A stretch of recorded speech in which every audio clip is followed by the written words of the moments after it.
कुछ बिके ना बिके, 3 चीजें भारत में जरूर बिक जाती हैं। एक मारुति कार, दूसरी मैगी और तीसरी आपकी किताब। अरे सर, अरे सर, आपकी जो किताब थी ना 5 पॉइंट समवन बेस्ट सेलर बनी है।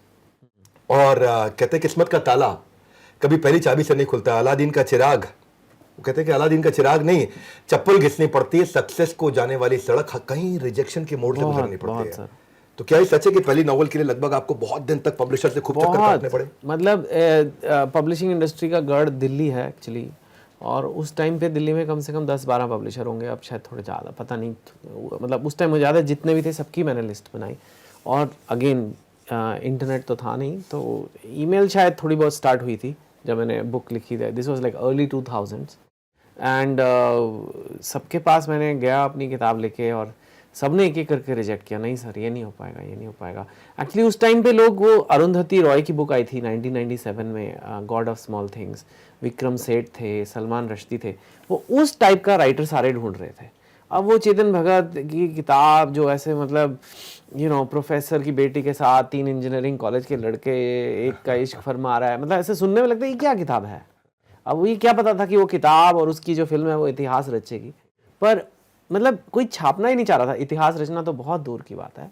एंड बहुत, आज मैं हंस रहा हूँ, आज ये मेरी एक, मतलब मैं बड़ी किस्सा सुना रहा हूँ आपको, लेकिन जब खुद पे बीतती है, जो आप कह रहे हो ये फेलियर की जर्नी, आपने तो बहुत लोगों को देखा है, बहुत लोगों को मोटिवेट किया है, आसान नहीं होता। आदमी एकदम टूटने पे आ जाता है कि गिव अप ही कर जाता है, छोड़ ही दो यार। अब एक ना आपसे कठोर प्रश्न भी करना चाहता हूँ इसी विषय में, अगर आप अलाउ करें। हाँ। देखिए, बिकते बहुत ज्यादा, आप स्टोरी टेलर भी हैं और स्टोरी सेलर भी हैं, मार्केटिंग के आप गुरु हैं, आपने अपनी किताबों को अच्छे से मार्केट किया है।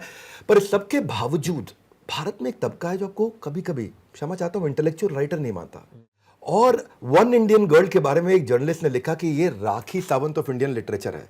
आप उसे बताते हैं मैं सिंपल लिखता हूँ, पर कई लोग इस पर थोड़ा क्रिटिसिज्म देते हैं।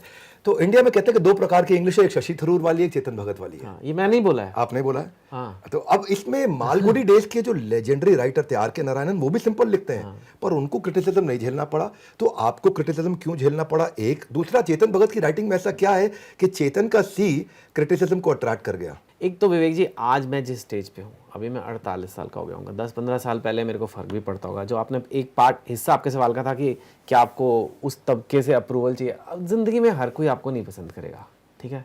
अब आप हर आदमी अपनी सास को इम्प्रेस करने में लगा रहेगा, तो फिर अगर सास आपको पसंद करे तो अच्छी बात है, ताने मारती है तो कब तक आप पूरी ज़िंदगी तो नहीं बिता सकते उनके ताने बंद कराने में, ठीक है। सास है तो ऐसे मेरी भी सासें हैं बहुत सारी, हालांकि वैसे मेरी एक्चुअल सास ताने नहीं मारती, लेकिन मतलब मैं ऐसे एक कह रहा हूँ कि एवरीबडी कांट, आपको ज़िंदगी में जैसे आप बड़े होते जाते हो, आप रियलाइज़ करते हो कि आप सबको खुश नहीं रख सकते।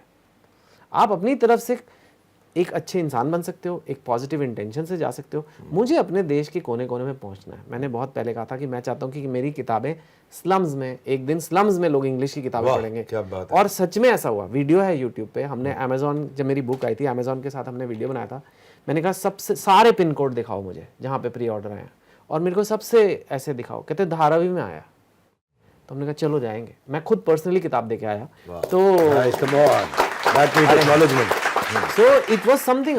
मैं गया, मैंने जाके उस लड़की से पूछा कि तुमने क्यों ऑर्डर की है। उसने बताया कि मैं पढ़ती हूँ आपकी बुक्स और मेरे को यही बुक्स समझ आती है इंग्लिश में।